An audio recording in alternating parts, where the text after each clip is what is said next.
Qo'qon shahrida 8-mart Xalqaro xotin-qizlar kuni munosib nishonlandi.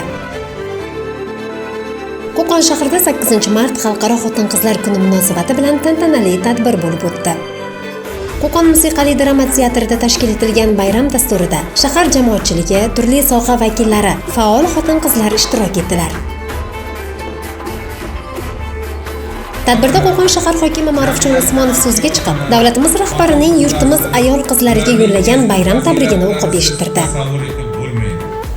Biz sizlarning timsolingizda 3-Renessans bunyodkori bo'lib maydonga chiqayotgan 22 millionlik yosh avlodni onalik mehri bilan tarbiyalab, voyaga yetkazgan buyuk bir kuchni ko'ramiz. Shuningdek, u o'z nutqida yurtimizda xotin-qizlarning jamiyat hayotidagi o'rni tobora mustahkamlanib borayotganligi, ularning ta'lim, ilm-fan, tadbirkorlik va boshqa ko'plab sohalarda faol ishtirok etayotganini alohida ta'kidlab, barcha ayol qizlarga samimiy tilaklarini bildirdi. Shuningdek, sevgan san'atkorlar ishtirokida tashkil etilgan konsert dasturida vatanimiz ayol qizlarini ulug'lovchi qo'shiqlar, milliy raqslar va sahnaviy chiqishlar namoyish etildi.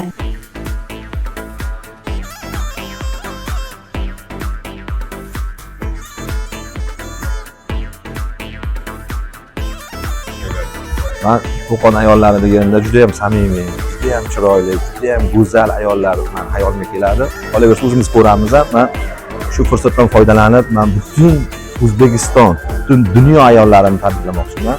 Qolaversa o'zimizning Qo'qonimiz ayollari, ota-onamiz, hamkasblarimiz, barcha ustozlar, borki onalarimiz, hammalarini men tabriklamoqchiman. Umrlari uzoq bo'lsin, baxtimizga sog' bo'lsinlar. Hamisha duo qilsinlar, yurtimiz tinch bo'lsin, sog' bo'lsinlar.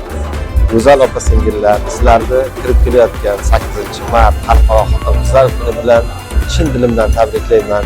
Barchalaringga sog'lik, salomatlik, oilaviy xotirjamlik tilayman. Sog'-omon bo'ling azizlar. Butun dunyodagi ayollar bir jahon bo'lsa, shu Qo'qonda adabiy va ijodiy muhitdagi onaxonlarimiz, opa-singillarimiz har sohada, har kasbda o'zlarini dunyo reytingida turadigan o'rinlari bor. Biz sizlarga fursatdan foydalanib, barcha yigitlar, akalarimiz, ukalarimiz, oilamiz nomidan chin dildan muborakbod etamiz. Butun respublikamiz, viloyatimiz, shu jumladan Qo'qon shahri ayollarini kirib kelayotgan 8-mart Xalqaro xotin-qizlar bayramlari bilan chin ko'ngildan tabriklaymiz. Ilohim ularning umrlari uzoq, rizqlari ulug', xonadonda har safargidek tutib kelgan o'rinlari bundan ham chiroyli davom ettirilishiga tilakdaymiz. Mazmunli va zavqli konsert dasturi tomoshabinlarga bayramona kayfiyat bag'ishlab, tadbirga yanada ko'tarinki ruh baxsh etdi. Mazkur bayram tadbiri Qo'qon shahrida ayol qizlarga bo'lgan e'tibor va hurmatning yana bir yorqin ifodasi bo'ldi. Ulug'bek Norboyev, Zebo Mirzayeva, Qo'qon shahar hokimligi axborot xizmati uchun.